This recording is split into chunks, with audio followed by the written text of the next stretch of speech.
Good morning, Joyce Blowers with Delightful Quilting and Sewing, a Knolting long arm dealer in Avon, New York.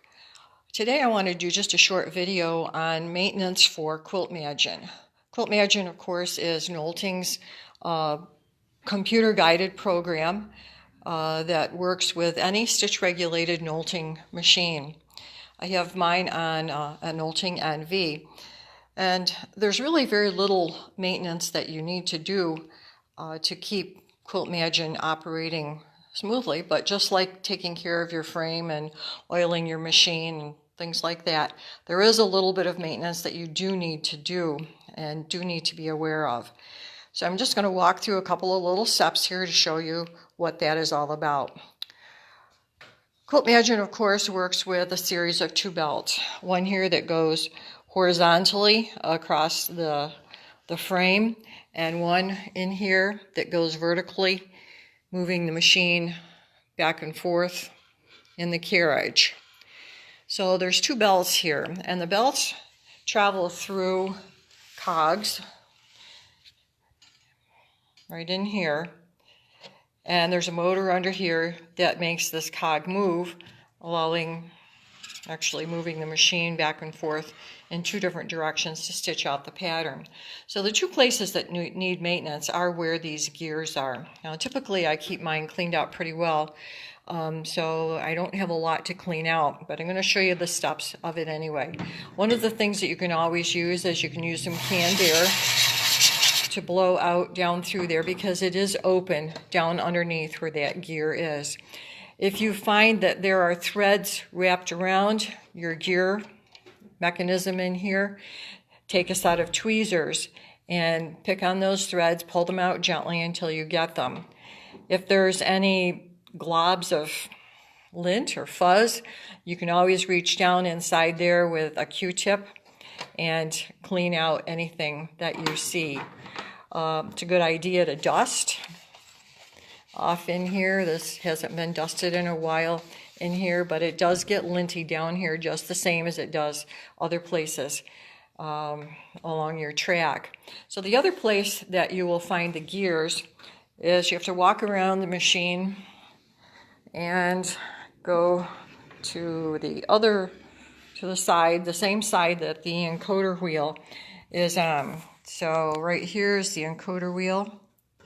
And if you look right down in the side of the carriage, here is the other set. The gear is not visible because that's down underneath. But what you do see here are the idler pulleys that carry that right there. So again, it's the same procedure. You can take some canned air and kind of blow down in that area. And again, look for threads. Threads are more commonly found wrapped around the gear in the front because they might be dangling down from the bobbin area and get caught down in there as you're moving, or if you forget to pull your threads to the top.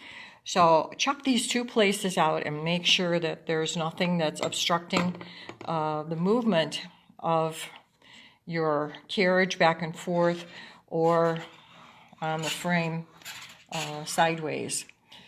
Now the other thing I wanted to just briefly touch on is how tight the belt should be.